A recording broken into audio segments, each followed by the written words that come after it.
Хойлог Кортосор гэдэг энэ зохиолч маань бол ерөнхийдөө нэг тийм уран зохиолынхоо төрөл жанрт өөрөө бараг тийм бомог шиг нууцлаг одоо тийм үг өгүүлбэрийг одоо эзэмссэн тийм одоо гарамгай үгийн мастер шиг санагддаг. Тэгээд анх бол дэлхийн сонгол өгүүллийн төвөргээд одоо манай Монголын уран зохиолын бас нэг томоохон тойрволч соён гэрүүлэгч те аюур зааны орчуулгаар цоочтой хаалга гэ өгүүлгээр нь бас анх танилцчихсан. Тэгээд яг тэндээс ерөнхийдөө энэ Кортосор гэдэг хүний одоо бичлэгийн онцлог, за тэр уран зохиол, тэр дүрээр өгүүлэмжээр илэрхийлэх чадвар өөрөө маш сайхан тусч гарсан байсан л та. За тэгээд мэдээж энэ хүний уран бүтээлийн одоо оригломж юм уу те. Тэр уран бүтээл, уран зохиол, за тэр ухамсарт сэтгэлгээг нь тодорхойлох хамгийн одоо гол чухал өнгө бол мэдээж чарта гэдэг армон. За хүн төрөлхтний уран зохиолын түүхэнд бол романы одоо үүслийг бол одоо эртний туйлсуудаа алдахсаа явбал Сервитасын Дон Кихот дээр ирж зогсдог. За тийм мэдээж одоо Оросын сонгодог одоо зохиолчдын томоохон армонууд бол хүн төрөлхтний уран зохиолыг бас нэг хэсэг чирж явсан. За үүнээс хойш Маркесийн 100 жилийн ганцаардал гэдэг армон гарч ирснээр армоны өгүүлэмж бүтэц за тэр уран зохиолын сэтгэлгээний хэв загварыг бас өөрчилсөн гэж яригддаг. За дорн дахинд бол одоо Мо Аны дарсны орон ч юм уу. За иймэрхүү ерөнхийдөө тэр нэг хүний авьяас ур чадвар гэдэг зүйл маань өөрөө ямар их тийм одоо шинжилтэй холбоотой, шинийг сэтгэх, шинийг бүтэхтэй холбоотой юм шиг байна. За үүн дээр бол яг энэ Кортосорын чарта гэдэг одоо монгол хэлний чарта гэж болгосон. За бууд алтан гэрэлгээд одоо манайхан маш сайн мэдэх те одоо ганжуур судраадаас эхлээд одоо бан зэрэг судруудаас эхлээд одоо маш сайхан уран зохиолын олон бүтээлүүдийг за тэр байтугай хүний ухамсарын за оюунт тэр одоо сэтгэлгээ хүн өөрөө өглөж тээж төрсөн бол түүнийх нь оргил болсон Марсель Прустийн бас Алдуу цагийн эрэлт гэдэг одоо романы эхний хоёр бүтийг монгол хэлний бас сайхан дуун хөрвүүлж болгосон алтан гэрлийн орчуулгаар бас энэ Кортосорын армон тэгээ за ямаа мэддэг хүнийг чих юм уу те тэгээд өөрөө тэр одоо хэл шинжлэлийн асуудлуудаас маш их сайн зууралддаг те нэг үгэн дээр л одоо маш олон утга санаа гэх тэр бүхнийг одоо өөртөө суулгасан эзэмсэн тийм орчуулагчийн одоо цар хүрээгээр дуун хөрвүүлгээр бас гарсан маш их баяртай. Тэгээд Кортосорын одоо энэ чарта гэдэг бүтээлийн хувьд бол за Кортосор өөрөө мэдээж Борхесийн шав байсан. За тэр утгаараа одоо Борхесийн тэр нэг өгүүллийн хүүрнэлийн тэр нууцлаг хонглууд ч юм уу одоо өгүүллүүдийнх нь бүтцэл байгаа юм л да. Тэн дотор одоо уншигчд төөрөлддөг шиг хамгийн анх энэ чартагийн намайг одоо тийм гайхаж бишрүүлсэн ч юм уу надад айгүй тийм онцгой содон санагдсан зүйл нь реалист уран зохиолч юм ер нь уран зохиолт текстийг одоо уншигч ингэж дагаж явдаг, текст нь уншигчаа хөтлж явдаг. Гэтэл чарта армон бол одоо текст дотор нь уншигч өөрөө төөрөлдөх магадaltaй. Тийм.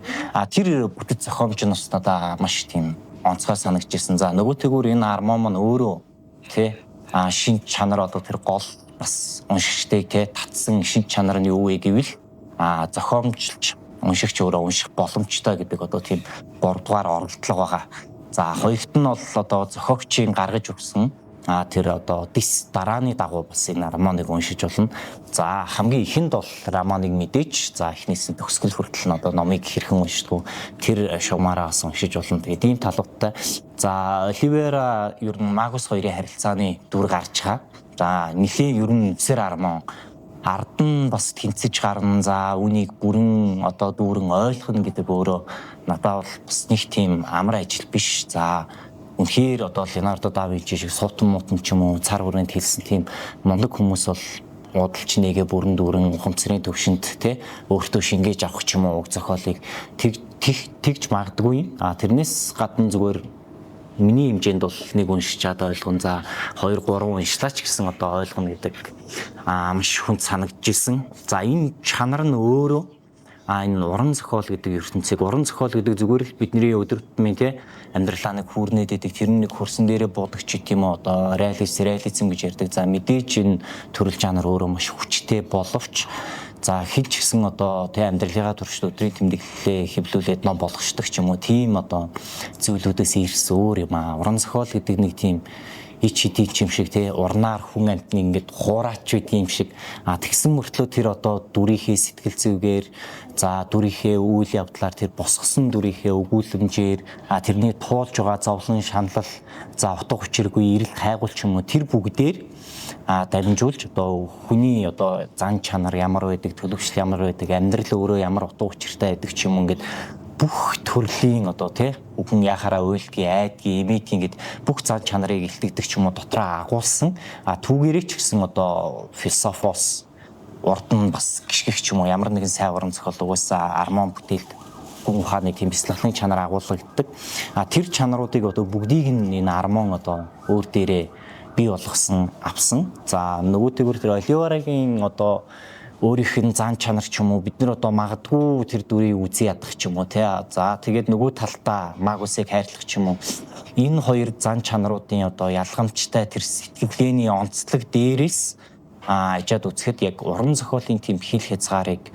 хизээд нэг асуултыг тий нэг хүн одоо гаргаж тавих биш сургаал номлолыг тэндээс хайх биш дахин уншиж дахин олон янзын асуултуудыг өөртөө тавих ч юм уу олон янзын амьдрал дээр одоо байдаг тэр олон янзын агуулга зүйлсийн утга учирыг ойлгох ч юм уу тэр янзаараа энэ уншигчдын тийм сэтгэлгээний дээр нь уран зохиолын хил хязгаарыг бас тэлсэн гэдгээрээ энэ армаа маань өөрөө онцлогтой баг. Тэгээд аливаа нэг уран бүтээлээр уран зохиолын хил хязгаарыг тэлнэ гэдэг маань өөрөө асар одоо оюун санааны тий ажил шаардсан. За дээр нь одоо маш их судалгаа. За тэгээд зохиолч маань өөрөө энэ бүтээлтэйгээ одоо хэрхэн одоо тэр харьцах хамтлага өөртөө энэ бүхнийхээ дөрүүдийг ч гэсэн оршоо хорлох ч юм уу гэдэг одоо түмэн бомн зүйлийг юмс одоо агуулгаддаг баг.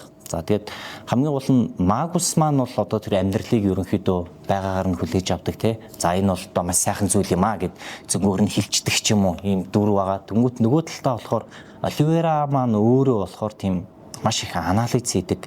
За тэгээд тэр аливаа зүйлсийг тэр хязгаарт оргил руу хүрэх гэж тэмүүлсэн ч юм уу тий. Одоо Магусыг хүүхэд нь ингээд тэр харанхуй үдөө өрөөнд аккуматорч лөө тий. Ингээд амьсгал хураацсан байхад тэрийг мэдсэн мөртлөө Магус хийхгүй ч юм хажууд нь тэр мэтгэгдсэж байгаа тэр клубын одоо хүмүүсийн мэтгэгдсэж байгаа тэр нэг оршихуйн тухай асуудлууд ч юм уу тэрэнд илүү ач холбогдлоо өгөөд идэг. Гэтэл тэр хүүхэд нас орсныг одоо Магус хэрхэн хүлээж авч जैन те хэрхэн одоо сэтгэл нэмзэгдэж шанал тэр бүгдийг харангуут нөгөө нэг Оливарагийн одоо тэр одоо жишээ татвал одоо Оскар Уайлд гэдэг одоо тэр ухамсарын төвчний английн бэлтгэлийн тэр хүний хийсэн шиг ч юм уу одоо Да Винчи гэдэг ч юм уу тэрний тэмүүлэх гэдэг тэр оргил руу тэмүүлэх тэр хүсэл мөрөөдөл нь ерөнхийдөө гуйж эхэлдэг ч юм уу. За тэгээ хоёрдугаар бүлэг рүү орж ирээд өөртөө нь ижилхэн мөртлөө одоо тэр амьдралын утга учиргүй гэдэг зүйлсийг зөнгөөрөө хүлээн зөвшөөрсөн. Оливера шиг одоо тэнээд хайгаад явдаггүй тэр дүртэй бас уулзраад ингээд харгалдаад өөрийнх нь үзэл бодол бас дахин одоо чинээндээ тулж ирж байгаа ч юм уу хамгийн эцэст нь тэр үсрэг сонголт хийж байгаа гэл ингээд маш олон зүйлийг задлаад ерөнхийдөө ярьж болно. Гэхдээ энэ армоны ер нь хамгийн гол чанар заам уншигчдыг татах. Заам уншигчдад хүрэх гэдэг тэр зүйл хэрвээ бид оюун ухамсартай ч юм уу. За хүн гэдэг маань амьтдаас тэр нэг оюун ухамсараараа ялгаддаг болохоос бусдад адилхан ер нь юм өөхөх төрөх жамтай бодгоо шүү дээ тий. Гэтэл тийм оюун ухамсар гэдэг зүйл за дээр нь эргээд бид нэр тэр оюун ухамсарынхаа туулсан хүчээр за тэр боловсрал мэдлэгээр ч юм уу эргээд тэр нэг амьдрал дээрээ бид нэр буухтай амьдралынхаа тэр зөөлөнд нь шигдэлгүй хатууд нь тэнцэж үлдэх тийм эр зөргийг бас олж авах өөртөө орших гэдэг гол утга санаа бас давхар дунд нь агуулгаддаг баг. За хамгийн гол нь хин Кортасер өөрөө нампрыг ингээд судлаад үзэхээр бас тийм жаз хөгжмийн амир тийм үнэт шүтэн биширхэж байсан. Тэгээ одоо Луи Армстронгоос эхлээл одоо маш олон жаз хөгжмчдийн нэр одоо армоны дэвсгэр дээр нэг тийм мууян гайз яваад байгаа юм шиг тий. Тэр нь ерөнхийдөө зүгээр юм сонгодог хөгжмүүдийн тийм нэг уянгын химнэлтэйч биш ингээд гинт цуурайлдаг тий гинт бүдгэрдэг ч юм уу тиймэрхүү химнэлүүд яваад байгаа. Тэд ийм бэлэгдлийг ч юм уу за иймэрхүү зүйлсийг бас армоны далж шигтгэх гэн одоо тэр хэлнийхээ бүтцийг тодорхойлох, эвдэх, дахин зохиомжлох ч юм уу энэ бүх одоо аргачлал тэр одоо ур чадвартай нь бас аягүй их холбоотой байсан болов уу гэж боддог. Би Кортасерийн энэ армоныг бол эхнээс нь зүгээр яхаа зохиогчийн зааваргүй зүгээр эхнээс нь дуустал ерөнхийдөө уншиж эхэлсэн. Тэгээд яг одоо тэр өмтгөл бичсэн зааврын дагуу ч юм уу уншсан гэх юм уу. Тэгээд дараа нь болохоор яг тоонуудынх нь дагуу те дугаарууд байгаа шүү дээ те 1 2 3 4 гэх те энэ тэнд нь оруулсан бүлгүүдээ тэгээд тэр бүлгийн дэс дарааллын яг тооны дагуу уншсан. За дараа нь болохоор би ерөөсөө хаа хамаагүй зүгээр эвлүүлээл уншиж л үтсэн л те яг тэр үедээ ч бүр ер нь юм ойлгоогүй. За тэгээд яг дунд хэсэгтээ явж байхад ч юм уу за эхлэлээс нэг хоошоо яваа 76-аар бүлэг ч юм уу мартагдах ч юм уу те тэнд ямар үйл явдал гарч ялаа гэж эргэж санах байдлаар тэр бас өргөжлүүл сайн нухаж уншихгүй бол ер нь энэ армоны ард гарна гэдэг нэлээ чанга санагдсан. Тэгээд ерөнхийдөө тэр нэг хүний оюун ухамсар юуг хүлээж авч дийлэх үү те юуг тунгааж бодож дийлэх үү гэдэг. Тэгээд нөгөө талаар энэ уран зохиолын хэл хязгаарыг тэлнэ гэдэг тэр асуудал нь бас яг энэ чанар дээр бас илүүтэй төвлөрч тоглолт нь гол үнц юм ч юм уу те энэ зүйл дээрээ байдгийн болоо армоныг бид нэр эхнээс нь дуустал уншичдаг. За заримдаа араас нь те уншдаг армонууд ч юм уу. За дундаас нь эхлүүлээд хоёр тишээгээ уншдаг ч юм уу. Бүтцтэй зөндөө номууд бас янз янз байдаг л да. Гэтэл энэ армон дээр болохоор тэр бүгдийг ахин дахин эргүүлж харах. За бүр хэдэн ч талаас нь уншиж болох ингээд хүнд өөрийнх нь тэр нэг хувийн орон зайн сонголт гэдгийг нь үлдээсэн нэрээ ч юм уу. За нөгөө талаараа бол өөрөө мэдээж кортасар бол те би бол одоо шинэлэг цоо шин тийм бүтц завгрыг одоо бий болгоно гэж өөрөө бол хүсэж зорьсон зүйл одоо ямар нэгэн тойруулчд байдаг тэр нь байгаа шүү дээ. Тэр утгаараа бас айгүй гоц санагдаж ирсэн. Тэгээ хамгийн тэгэд яг хамгийн гол нь бас нэг энэ дээр нэг санаа хэлэхэд ерөнхийдөө хүний тэр нэг альва зүйл рүү хүсэж тэмүүлэх те төгс төгөлдөрт хүрэх ч юм уу зүйл байдаг шнэ. Гэтэл хүн хоорондын сэтгэлгээ гэдэг хүн хоорондын харилцаа гэдэг за магус ч юм баг өөрсдийн тийм зөнгөөрөө ойлголцдог хэлийг хүртэл бүтээж байгаа штэ.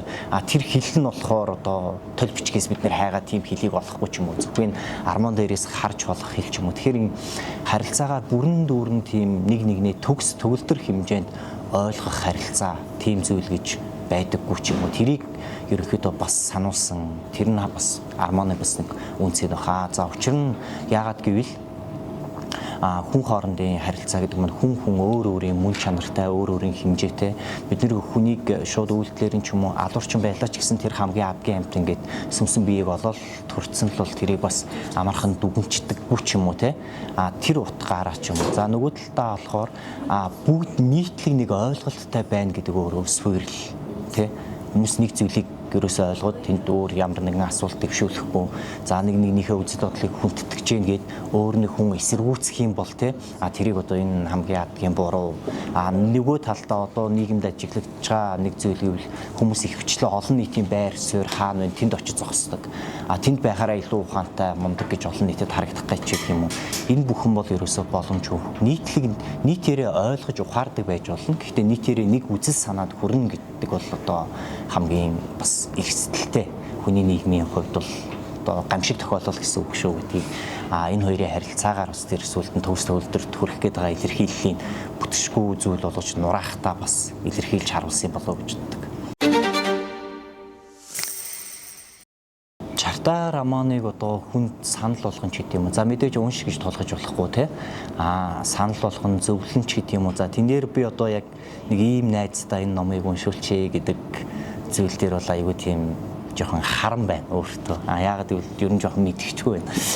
Хамгийн гол нь альва нэг тийм шинийг эрхлүүлдэг ч юм уу эсвэл зүгээр уран зохиолоос нэг гоё тийм одоо 1001 шиний үлгэрүүч шиг те нэг бэрд таараал тэндээс нэг хүсэл биелүүлэгч дэнлүү таараал тэндээс нэг хүсэл биелүүлэгч бэрд гарч ирээл нэг ингээл хүслийг биелүүлэх ч юм уу ингээл хүүхэд нөгөө уран зохиолоос ичээд хайдаг ч юм уу томчууч бас тэгдэг байх гэж боддог.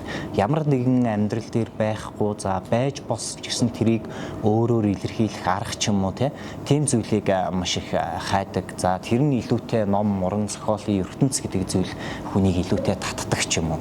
Тийм бах. Одоо жишээ нь дорн техникийн сургаалын одоо шинжтэй тийм хүүхдийн үлгэрүүдээс илүү хүүхдүүд одоо Питер Пен ч юм уу тий Harry Potter за Dickens-ийн тийм хүүхдүүдийн юмнууд дуртай байдаг шүү дээ. Тэрэн шиг уран зохиолч бас тийм чанарыг бас өөртөө агуулдаг байх. Тэр утгаараа би энэ номыг хүмүүс зөвлөнгөөл би илүүтэй тийм одоо зохиолч болохыг хүсдэг залуус тий тийм хүмүүс за юм бичдэг одоо зохиол бүтээл бичдэг тийм найзуудаа ч юм уу бүгдээрээ бас илүүтэй авч уншаасаа гэж бодож байна. Тэгээд нэг талаар уран зохиолыг бас нэлээд гайгүй уншдаг гэж өөрийгөө төсөөлдөг боловч цоо шинийг хайж байгаа ч юм уу тий. Уран зохиол гэж ямархуу зүйлээд ингээд дараагийнхаа нэг акшн шат руу орох ч юм уу хүн өөрийгөө нэг хэмжээгээ мэддэг штэ. Тийм хүмүүс бас уншвал илүү гойд санагдах бах. За дээр нь бүтэц армоны бүтэц гэдгийг яаж хийдэг, өгүүлэмж гэдгийг яаж бүтээдэг тий. Дүрээ яаж хийдэг. Тэгээ эн чинь нөгөө нэг хилэн ингээд дотроо төөрүүлээ хөтлөө яваад байгаа боловч за тэр эхлэл төгсгөл бүх дөрүүдийнх нь хоорондын уялдаа холбоо бүгд айгүй нарийн байж байгаа шүү дээ тий. Тэр Оросиа гэдэг ламын хүртэл тэгээд нөгөө гівч хайр гэдэг гэл нэг эхэлдэг бүлэгч байд юм уу тий. Тэд нар чинь нөгөө урд урдынхаа явдлуудаа маш сайн харгалтан тэгэхээр нүсэр ийм том бүтээл ингээд бичиж байгаа боловч тэрэн дотроо одоо өөрөө төөрөлдөхгүй зохиолч маань хэрхэн дөрүүдээ авч явж гэн хэрхэн холбоос өгүүлэмжүүдээ авч явж гэн гэдгийг уран зохиол бичгийг хүсэж байгаа тэр залуус ч юм уу найзууд маань бас илүү ойлгоосаа гэж хүсэж байна. За тэгээд тэднэрт уншихыг зөвлөн гэхэд бол мэдээж хүн болгон л яг өөрийнхөө л тэр одоо таашаал тааллаар хүлээж авах бах. Гэтэ миний хувьд бол ерөнхийдөө илүү яг надад төрсөн л тэр штэ. Илүү тийм дэсийнхэн дагуу тоонуудын дагуу илүүтэй уншвал бас зарим утга учирын илүү ойлгох. За нөгөө тийгүүр зузаан ном уншихаар одоо орчин үед бол тий амар хөдөлгөөнт одоо нийгэм байгаа шүү дээ маш хурдтай тий манай орны хувьд бол бас цагтаа уралддаг нөгөө төвчрэл элдв юмнасаа болол ажиллаа хардаг. Тийм хугацаанд бол яг бас ном сонирхож байгаа хүмүүс ч юм уу өөртөө нөгөө зугаатай байх үүднээс дис дугаарыг нь хаана вэ гэдгийг хайж олох ч юм уу тэр маркаар уншвал бас нэлээ одоо элчэн Толстой нөгөө Анна Каренина Достоевский армонууд шиг нэлээ тийм нүсэр армон болохоор хараад нэг санаалтаа тий нэг жоох ямар зузаан армон бэ гэдэг нэг хүмүүс бас тэгэн штэ тэр байдлаас илүүтэй таныг тэгж тооныхын дистаралын дугаарын дагуу уншвал таны бас тэр номныхоо нүсэр зузаанаас айх мэдрэмжийг бас айгуугүй багасгах тийм зугаатай байх болов гэж бодож байна.